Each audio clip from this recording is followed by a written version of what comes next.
前は1対1だったのが1対多数ですからね。そうですね。一人旅とは大変なものであるっていう、そう堀井さんも出たって今回こだわってやっぱドラクエ1を一人旅で行こうっていう話がいやそうですよね。ドラクエ1をいじる可能性もあったわけですもんね。そうですね。やっぱ仲間をちょっと足したいんだけど堀井さんちらみたいなお話もあったんですけど、一人だよ。あの曲も一人の曲ですね。寂しげな曲かな。そっか、そうですね。僕の好きだったあの曲ね。今回もお姫様を抱っこしたままミュウを倒せるじゃないですか。あれするためには結構やんだと思うんで、そのためにお楽しみしてたって言われるんですよ。言われますね。あれだから後でもってもっとセリフいっぱい用意するんだったら。確かに、ね、あれのサブ欲しいですね。確かに。だからね、それがここに残りやってみたね。今回このこと言われたやつがね。まさかの堀井さんの心残り、そこだった。いや、堀井さんらしいですね。そうね。作り終えましては堀井さんどんなお気持ちが今強いでしょうか。あるべき姿に戻った。そうですね。まさにいいですね。その人があるべき姿に戻った。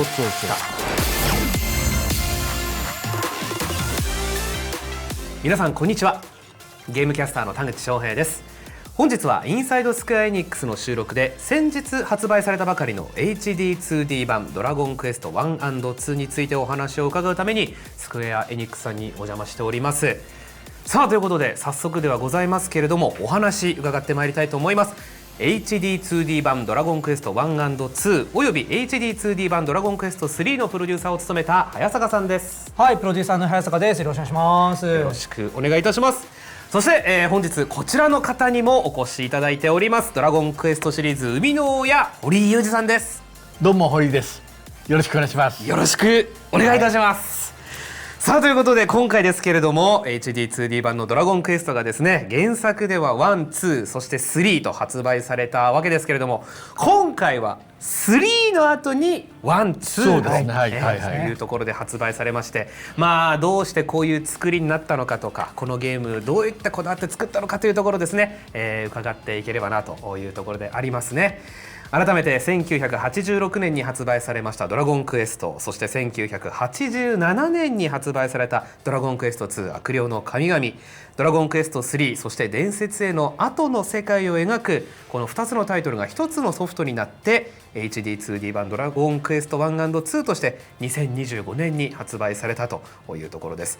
勇者ロドの血を引く子孫たちの新たな冒険がね幕を開けるよというものになっているんですが大変素晴らしい作品でございました。ありがとうございます。ありがとうございます。新エンディングについてひたすら喋りたいんですが、ある程度喋ってもいいんじゃない？いやここねちょっとダメなんですって。まだ今からこのワンツープレイする人もまだ見ると思うので、そうです。ここはまだ秘密というところで。まあでも結構広がってるんじゃないかな。そうですね。多分見てる人はもう YouTube とかもやってるし結構いるかとは思いますが、とはいえこれマジで自分で本当に自分でやってほしいね。そうです。それはありますね。思いますんでね。あるってことだけは言っていいかなと。あ、そうですね。もちろん。終わった気でもうねあったよっていう人もいると思うんで。終わった人はお酒飲みながらね、あだこうだ喋っていただいて。ぜひぜひ。というところでお話を伺っていければと思うんですが、改めてこの HD2D リメイク3からの発売になりまして、そうですね、1、2と流れになりました堀井さん、まあこれはどうやってこの3からいこうということを決められたんでしょう。今までね結構1からやったことが多かったですよ、リメイクで1、2、3と、でもねやっぱ3がね社会現象になったし3にすごい思い入れがある人がいっぱいいるんですよね、と1からやると3まで気持ちが持たないんじゃないかと。なんかちょっと長くてね。そうだからいきなり3から出した方が3だってやってくれる人も多いかなと。そうですね。そこから戻って1、2って、時系列的にはそれが本当のねちゃんとした順番なんですけども、そういうふうにね、だからその分ねその1、2、3でやったその3の驚きっていうのがなくなった分逆に3、1、2ってやればそれなりのエンディング用意したという。そうなんです。そうなんです。原作にあるねギミックが3の驚きが今回使えないってところでもう我々開発陣はまず頭を抱えるわけです。312の順になってどうしたもんかと。めちゃめちゃ苦労したんじゃないですか。いやもうすごい苦労しました。まずはやっぱその一番最初にどんな驚きをこの時系列順にすることによって与えるかってところからもう堀井さんとは会話をし始めましたね。まず真っ先にそこでしたね。もう堀井さんとしては、開発した時は改めて1、2、3でしたけれども、3からいけるっていう確信みたいなそうですね、やっぱり3でいろいろね言ってみればワンツーってオリジナルの時はいろんなね容量の制約もあって、それを落とした部分が多いんですよ。それを3でねいろんな転職とか、仲間キャラとかいろんなものを盛り込んでやっとなんかやりたことを全部やりきったのが3だったんで、そっからかなという。でそこもね我々開発チームは苦労するわけで、一番やっぱナンプリングとして完成度が高いものを一番最初に持ってくるってことはでそれを踏まえた上で続きもののワンツー作るってなるとパワーアップさせなきゃいけないんでこっちは。我々プレイヤーとしては、その3でルイーダの酒場で、仲間集めて、ゾーマ倒して、やったーってところから、勇者一人で旅立たなきゃいけないんですからそうなんですそうなんです、大変なんです。どうやってそれをねさらにより面白いものを、一人旅で3よりもなお面白いものを提供しなきゃいけないので我々、大変なんですよね。相当でも肉付けしたよねワンも。そうなんです。なんでやっぱいっぱい肉付けして3よりもボリュームをつけてってところで今回は作っていった感じですよね。逆に言うとその3から発売したことで、またこう原作をプレイしていた方々も新規に向けてもですけれども、新しい体験っていうのは提供できるっていうふうに堀井さん思われてましたか？そうですね、そのなんだろう、オリジナルと1から始まって1をファミコンなんで本当60キロバイトしかない世界で作っていって、だんだん複雑になっていったんですけども、今回3からなんで、その1のシンプルに戻っちゃうとねちょっとカツスカシになっちゃうと思って1はねいろいろなもの入りましたよね。そうですね、もうめちゃくちゃローラ姫もね1だともうさらわれたってセリフだけだったのが今回ちゃんとイベントも入って、そうですね、どうしてさらわれ方か描いて、そういうところでねいろいろ楽しめたと思う。そういうなんか多分昔そうだったんじゃないかと思ったことをね実際ゲームに乗ったっていう感じかなと思うんですね、ユーザーの皆さんとしては。当時はユーザーその頭の中でこうなんじゃないかっていろんな妄想とかねしてたはずなんですよ。それがこうまた形になってセリフになって声がついて出てきたっていう感動をやっぱ覚えてるユーザーの反応ありますか？でもやっぱ一番最初に言われたのがやっぱみんな原作でこのスタートが王様の前からポンと始まるみたいなところがあれもういきなり違うんだけどみたいなところでやっぱまず驚かれてる人が多いのがなんか好感触だぞみたいなのは思った記憶ありますね。確かに。いやそうですよね。でそこからね1でまた肉付けされたものを受けてのものすごくボリュームが増えたドラクエ2。そうですね、増えましたね。あんなに増えると思ってません。最初マップとてつもない広かったよね。そうなんです。マップ今よりも実は広いマップからテスト版の時は実は作ってたりして。広すぎるよってね文句言ったからあまりにも広くて歩くの大変だって堀さんから言われて分かりましたってちょっとキュッてして今のやつになったみたいな実は経緯があったりしたんですけど。そうだったんですね。なのに新刊まで作っちゃった。そうなんです。ただ逆に言うとそこでキュッてしなきゃいけなくなったので、じゃあ他でなんか広げられるとこないかって探した結果出てきたのが実は回転という。縦軸を使えばいいじゃないか。縦を使おうとなったわけです。そういうことだったんですね。最初ロール列車からサムトリも相当距離があったんでね。そうなんです。そうです。大陸広かったんで、その最初のいわゆるたらい回しのところがものすごく歩かされるみたいな。とんでもなかったんで。まだギリギリサマルトリアの王子許せる範囲でしたけど、2倍歩かされたら本当に嫌いになってたかもしれないですよね。それぐらい広かったんです。そうで最初ねあんまり歩くんで近づけていいんですかって聞いてきたんですよ。そして近づける今度逆に何もないとか増えたんでこれを増やしたいとか言い始めて、これ違うだろうと思って。そうなんですよ。フィールド自体狭くした方がいいよって言って。フィールド広くして何かしようと思ったら堀井さんからもそうじゃないよねっていうのを言われて。なるほどね。そういうことがありましたね。でも今のゲームユーザーって結構その便利なシステムに慣れているというか、それこそこう本当にゲームの序盤から仲間だったりとか便利なアイテムを手に入れられることに慣れていると思うんですが、やっぱたらい回しサマルトリアは必要でした。そうですね。やっぱそうなんですよ。あれはね絶対必要でしたね。もう僕ら開発も最初やっぱ堀井さんもうこの現代でたらい回しはいらないんじゃないですかね。提案した。もう1回であえていいんじゃないですかって言ったら違うよって言われて言われましたよ堀井さん。もともとねオリジナルの時なんでそうしたかっていうのがあって、まず1は一人旅だったんですよ。で一人旅でそれで次に2になった時にいきなり3人パーティーは難しいんじゃないかと。それは一つから始めて1みたいなものを体験してからっていうんで2人目3人目で集めるようなシナリオを考えたんですね。なるほど、ゲームに慣れていただくための施策だ。で散々回って探したら「いや探しました」ってこれは俺が探したよっていうねツッコミのセリフもちゃんとね読みながら書いたセリフなんで。なるほど、そういうことだったんですね。そうです。だから1回で会えちゃったら家を探してましたよにならないんですよねそうそうそうそんな探してないみたいになっちゃうんでそうそうそう、やっぱたらい回しやね。大事だ今回まだね、その声優さんのボイスとかもあ、そう入りましたからね。そうですねいやーなんかそのちょうどいいちょうどいいんですよね。いやー探しましたよローレシア王子。いやー探しましたよちょっとがのんきに言われるんですよね、いやいやいやみたいな、あれもいいテンションでねねでもね、今回はね、妹さんがついてきてくるんでね。ね、いや本当にそうなんですよね。そうなんですそうなんです、なんでちょっとそこの留飲も多少下がるというか、ちょっと一人でも一人の時よりは楽みたいなたらい回しのところをね、なってるんですよ。いやだから新しくリメイクするにあたって本当にまたいろんなことを大事にするところは大事に、便利にするところは便利にっていうね考え方があっての制作になっているとは思うんですけれども、早坂さん的にはこのプロデューサー務める上で、本当にやっぱドラクエっていうのはもう熱い原作をプレイしたファンたちに支えられている作品だと思うんです。こういったプレイヤーの方々に懐かしさと同時に新しさを感じてもらう必要あると思うんですが、どういうところにこだわったっていうのはありますか？でもそうですね、そもそもやっぱ HD2D リメイクを歌ってるので、まずそもそもグラフィックがまるで違うっていうところだけでも、新しい印象はそれで十分与えられるかなと思うんですけど、さらに懐かしさを引き出すためにというところで、やっぱり原作で印象的だったそのセリフ、イベント、キャラクターなんかはまるっとそのまま使っているところも多くありますし、あとはこれドラクエ3の時もそうだったんですけど、真上からマップの地形を見下ろしたら基本的には原作と同じ地形になってるみたいな、こっち行けばあれあるよねみたいなのが叶うようにしてるみたいなのも、そういった懐かしさを出す工夫だったりはしますかね。はい。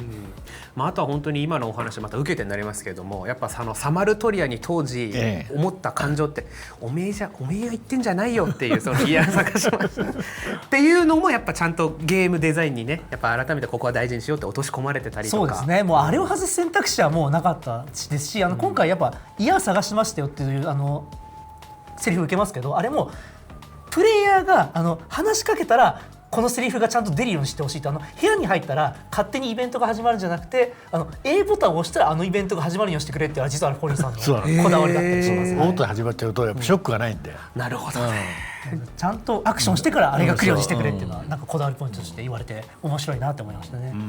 あとはドラゴンクエストっていうのはやっぱその頭に耳に残るセリフっていうのがいっぱいあったりして、ドラクエ1とかだったら、ゆうべはね、お楽しみ、そうですね。なんていうのもやっぱ今回も大事にして、いやもうバッチリ実装してますね。結構ね、今回もお姫様を抱っこしてもミュウを倒せるじゃないですか。あとはそうですね。なんかあれ、そうですよね。あれするためには結構やっと止まるんで、そのためにお楽しみしてたって言われるんですよ。言われますね。あれだから後でもってもっとセリフいっぱい用意するんだったら。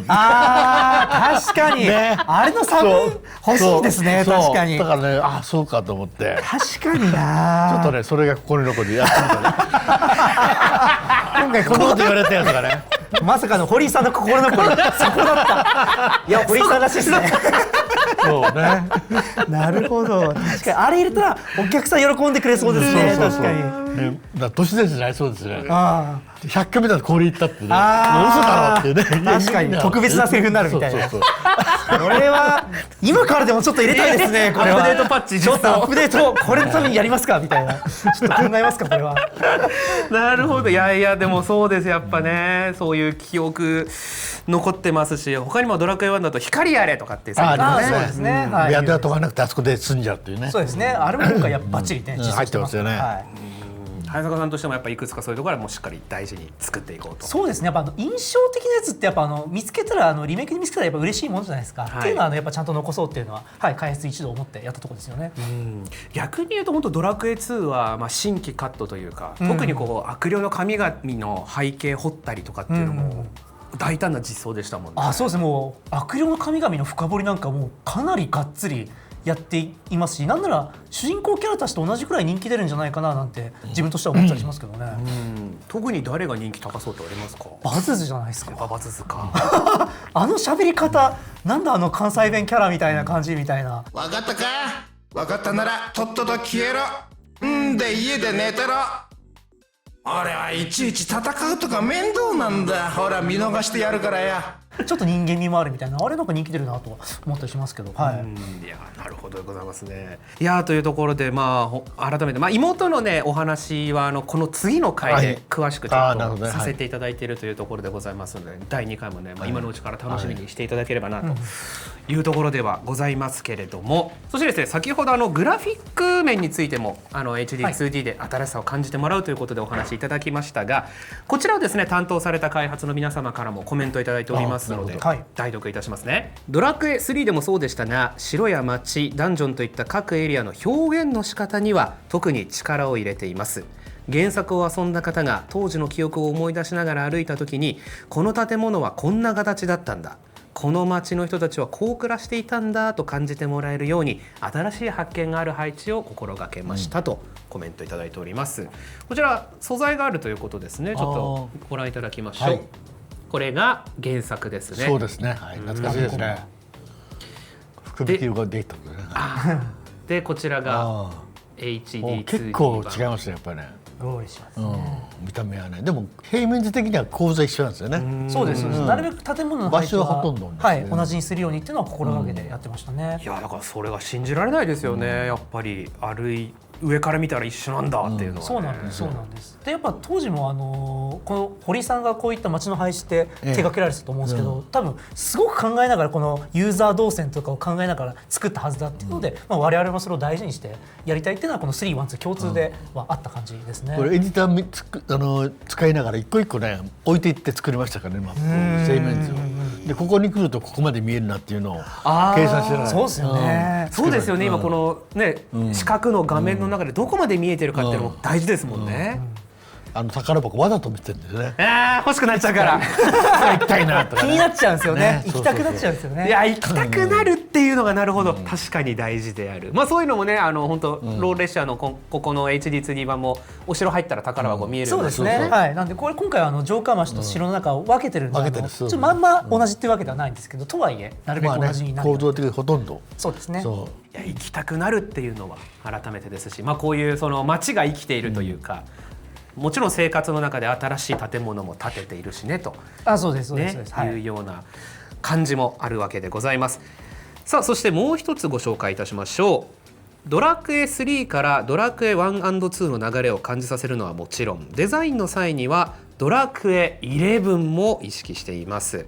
原作当時にはそうした要素を多く取り入れていたわけではありませんが、今回は各シリーズの雰囲気やつながりをデザインから自然に感じ取れるよう構成しましたといただいておりまして、早坂さんこちら詳しく伺ってもよろしいですか。そうなんです。で実はですね、僕もこれあんまり深くはアート班には聞いてはなかったんで、後から聞いてそういうことを意図してやってたんだっていうのを実は後から知ったぐらいなんですよね。今回312ってアート班にもうほぼまるっと実はお願いをお任せをしていて、実はコンセプトアートとかも途中あまり見ていなかったりするんです。でも逆に上がってきた街とかがめちゃくちゃ良かったので、ほぼ一発 OK だったみたいなぐらい、今回のアート班本当によく頑張ってくれた優秀なメンバーが揃ってくれたなっていうのがあって、なんで後からこういった話聞いて、そんなこともあるんだって、逆に一応お客さんとして面白いみたいなのが実はあったりしますね。やっぱドラクエをね全ナンバリングシリーズ遊んでる人はやっぱその11の仕掛けというか、特にエンディングですよね。そうですね。はい。でこのアレフガルドとかにつながってるっていうのはやっぱめちゃめちゃ記憶に残ってるわけなので、そうですね。で今回の作品が全部が全部地続きになってるかどうかってところは、皆さんのご想像にお任せみたいなですね。あんまりはっきり言わないですよ。もちろんです。俺はもうそうです。いつもね、想像埋めてもらうってことで、なんで明言はしないんですけど、とはいえ今回その命の大樹ってドラクエ11でモチーフになった要素があったと思うんですけど、そういったものなんかを実は取り入れて、いろんなところにそれを感じさせる要素を入れた上でタウンとかのデザインを組んでたってところで言われていますね。なるほどね。こちらも素材があるということですね。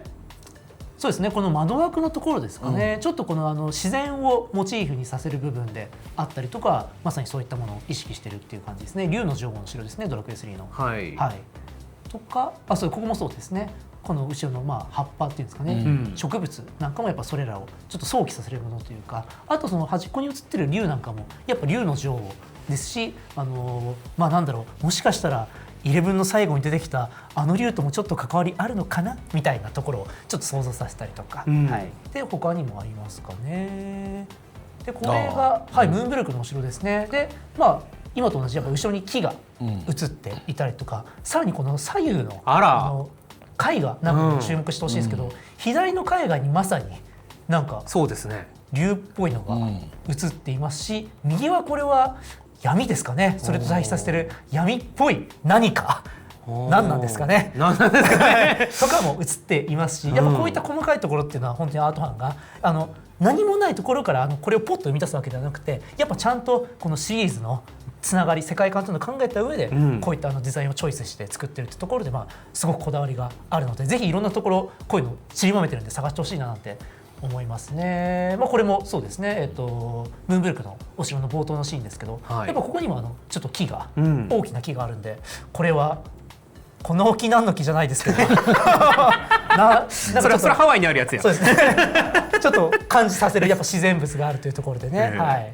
あるよみたいな感じです。いやー、堀さん、アート班もやっぱ素晴らしい仕事を。そうですね、一個一個やっぱり美しいですよね。本当にさっきのムーンブルクであるとか、このシーンもこういうね、すごい綺麗な場所がいっぱいあると思うんですよね。すぐ壊れちゃう、ムーンブルー。そうなんですよね。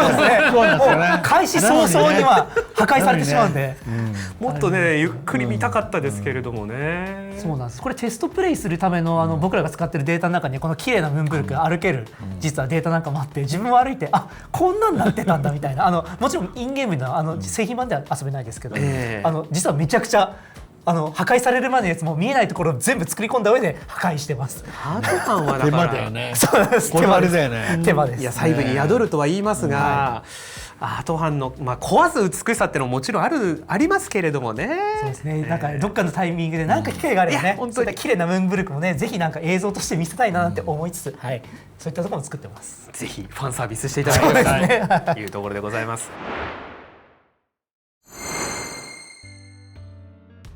ということで、本当のドラクエ HD2D 版3からね、始まって1、2ときて、やっぱり3リメイクから遊んでる人は、竜王のね城とかも原作だと、特に2の時はただの洞窟みたいな感じだったと記憶してるんですけれども、そこにひ孫がいたりとか、そうですね、いろんな要素もあって、やっぱその本当にこのロトの勇者、ロトシリーズ3部作での、3から始まったことによるその時代の流れっていうのを感じられたのは、また違う感動っていうものがめちゃめちゃあったなというのは一ねプレイヤーとしては思うところでは。そうですね。やっぱそこのつながりこそ今回3、1、2っていうね、この順番をなんかやった甲斐というか、やっぱそれを出さなきゃっていうのは僕らとしては本当にすごくやってましたね。いや、2回感動させてもらう。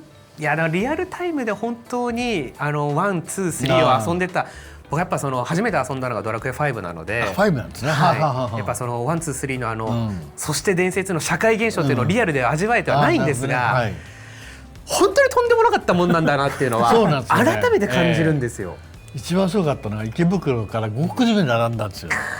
一駅並んだっていうね。信じられないですよね。今そんなタイトル見たことないですよ。本当に。そのギミック味わった人が逆に3から遊ぶっていう、もう一回感動させてくれるんかいっていう。そうですね。素晴らしい仕組みになってるなとは思いますけれどもね。今となってこの3から始めたのは本当大正解だったなっていうお客さんの反応を見て思いますよね。だからこそ今回のこの2の大団円を迎えたってところの説得力もやっぱすごく上がったというか。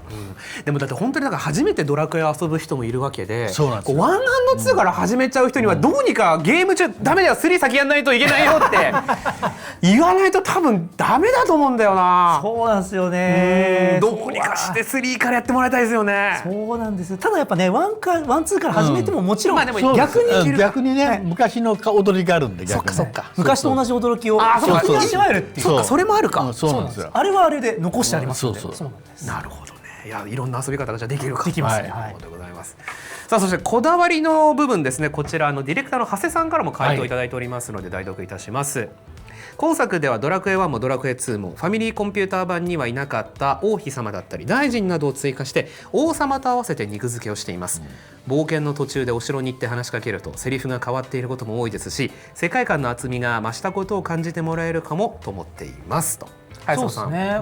今回の1、2で分かりやすいところで言うと、やっぱ冒頭のラザトームの大臣なんかが結構がっつり王様との会話に絡んでくるみたいなところが分かりやすいんじゃないかなと思いますね。意地悪でしたよね。なんか逆にこの大臣なんか後で黒幕になるんじゃないかみたいな思わせぶりねことすら、思わせぶりな感じもありつつ、ねちょっとねまあそんなことは全くないんですけなかったですけどどみたいなぐらいちゃんと肉付けされてますよね。いや本当にでもそうですよね。もちろん王様の周りにはね従者だったり大臣というのはいあそうなんですよねはいてしかるべきものですからというところですし、まあ本当に王様ってのはねドラクエには欠かせない存在ですそうなんからね。ですよね。この辺りも肉付きがついているというところですし、原作プレイ済みの方がですねちょっとこうにやりとするような仕掛けもいくつかあるということで長谷さんからご紹介いただきます。原作でちょっとしたギミックだったり小ネタが仕込まれていたキャラについても今作は意識して作っています。まあね、プレイ済みのユーザーさんにはニヤッとしてもらえるかもしれませんとコメントをいただいていて、例としてはドラクエ1ですね、リムルダールで待ち合わせをしている恋人同士、ドラクエ2ではルプガナのトレジャーハンターなどが挙げられるということなんですが、こちらもちょっと素材があるのかしらね、ご覧いただきましょう。これがリムルダールで待ち合わせしているそう恋人そうチュンだったんですね。チュン。チュンなんでチュンかってこれ実は中村君のことなんですよ。おおそう。そうソフトのチュン。あ中村君のチュンなんですよ。チュン、なるほど、そうなんですここから来てるんですね。そうなんですよ。だからこれ中村さん恋人役ってことですよね。そうそうそう。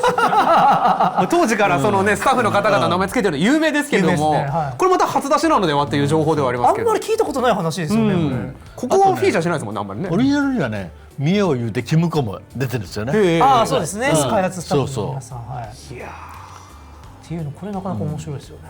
ーこれが今作だとそう。そうですね。名前ちょっと名前をうん変えて登場している感じですね。この名前自体は確かスーパーファミコン版からロックとなんて名前は登場してるんですけど、まあそれを踏襲してですね。いやだからこれが中村さんなんです。そうまさかこれが中村さん。多分これ中村さんだって分かった上で作ってる開発者我々いない気がしますよ。いないと思います。そうか、そうだったんです。時を超えてね。そうですね。へーまさかのまさかですね。リメイクの時にね、言うてキムコと一緒にいなくなってしまったんですよね。あーそう名いうことですね前がそう、はいもうなんか楽屋うちはちょっとわからないから。なるほどな。でもそういった小話が聞けるのがね、まさにこういった番組のね醍醐味ですね。いやおっしゃる通りですね本当に。そしてこちらがトレジャーハンター財宝おじさんになりますかね。うん今作でもいい味出してましたもんね、リメイクでもね。そうですね。これ今回トレジャーハンター実際にそのお宝の話聞いてそこ行ったらなんかあるみたいな感じになったので、むしろなんか結構実用的になったかそうだなという感じ。ね、情報的にね。はい、なったかなって気がしますね。いやというところで、まあ本当にそのクスッとするニヤッとする仕掛けもね他にもいろいろこのリメイク版にも仕掛けられているというところですので、まあとはいえ当時ドラクエ1、2、3やってる人はもっと全力でこれはぜひやっていただきたいおすすめしていただきたいなというところでございます。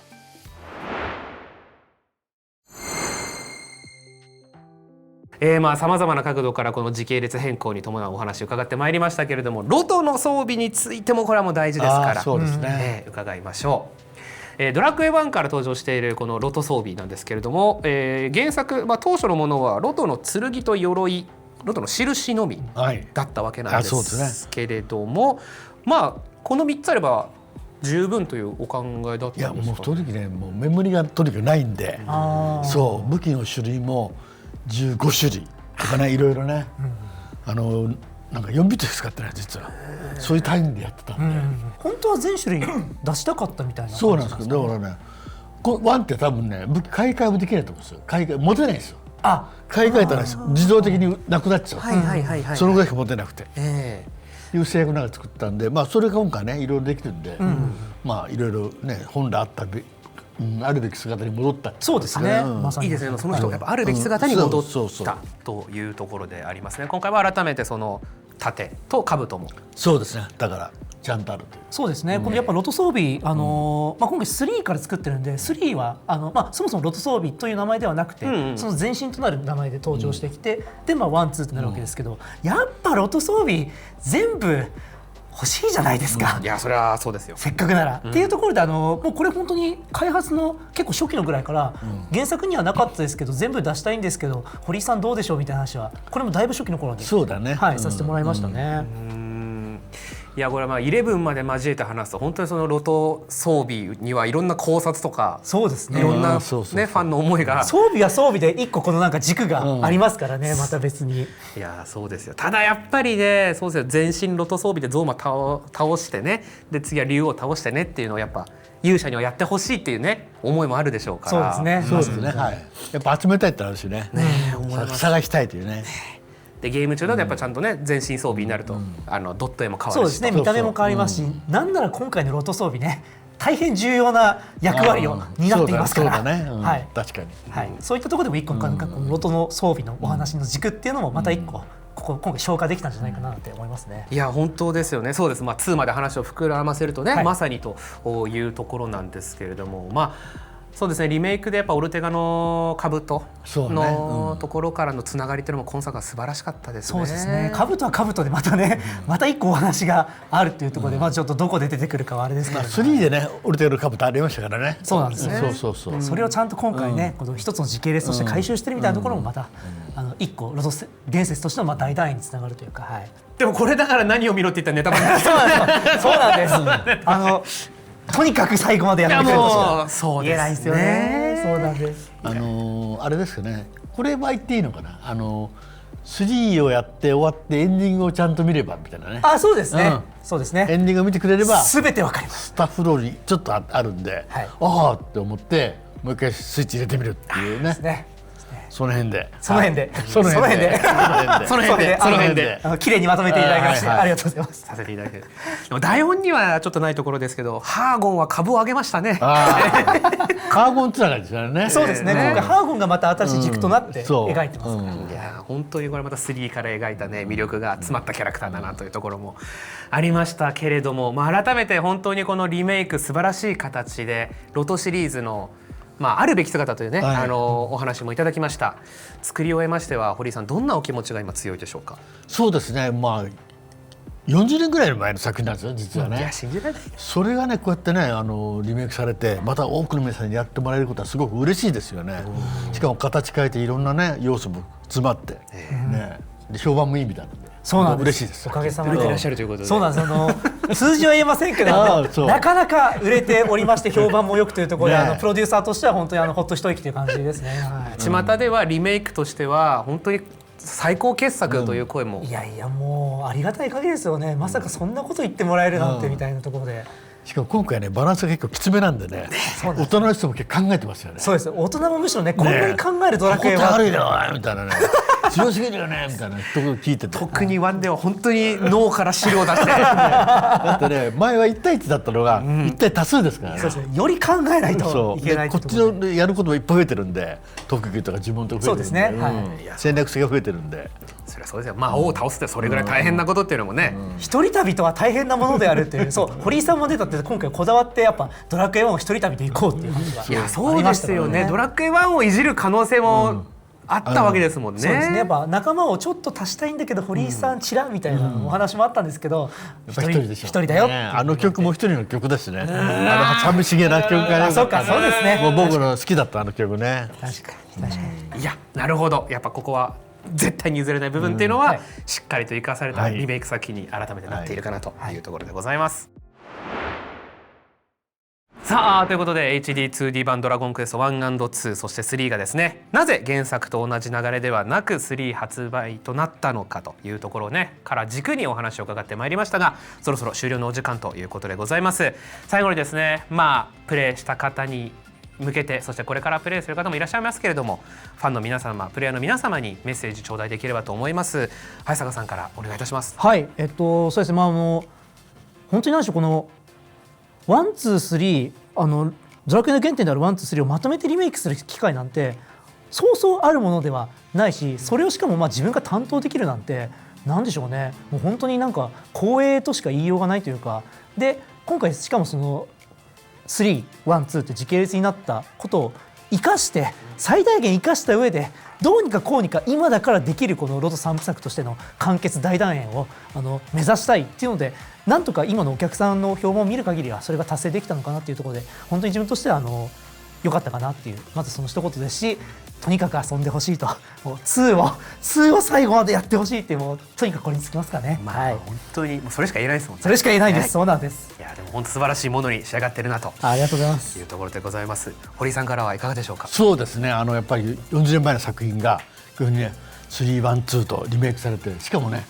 なんと今年僕ね叙勲って言って、いやすみません、同じ目線でいるのが本当に申し訳ないですよ。本当に叙勲とはみたいな、国から表彰されたんですよ天皇陛下から賞をもらったという、ね、いや意味が分からないですもんねもはや。昔ね3が社会現象で結構叩かれたんですよ、ゲームってね、それがこうやってね国から表彰されるようになってね、嬉しいですね本当に。いろいろこのタイミングっていうのは本当におぼし飯ですね。狙ったかのようなこの原点となる3部作をリメイク40年ぶりに何十年ぶりにやった後にそうで表彰されっていうのがなんかもう本当感無料でしたね。はっきりすごいですよね、なんかできすぎたストーリーみたいな本当にいい感じですね。いやでもその塾っていうのは本当にそのゲームで、本当にまた新しい歴史になったわけですから。そうですね、だからゲームクリエイターとしても国から表彰される時代が来たという、ね、これいくとまあ YouTube さんもね、国から表彰されるかもね、そのうち、そういうね希望を持たせたと思うんですよね。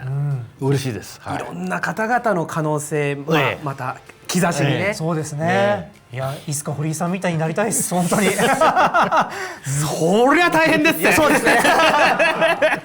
夢はでっかくて。でもそうね、おっしゃる通りでございますけれども、いやということで本当に素敵なお話をお二人ともありがとうございました。ありがとうございます。どうもありがとうございます。視聴者の皆様もね、最後までご視聴いただきましてありがとうございました。チャンネル登録、評価ボタンおよびご感想だったりコメントをですね SNS のハッシュタグインサイド SQEX でお聞かせいただければというところでございます。ぜひぜひこのリメイク3、1、2遊んでいただければというふうに思います。ということで本日ありがとうございました。はい、ありがとうございました。さようなら。バイバイ。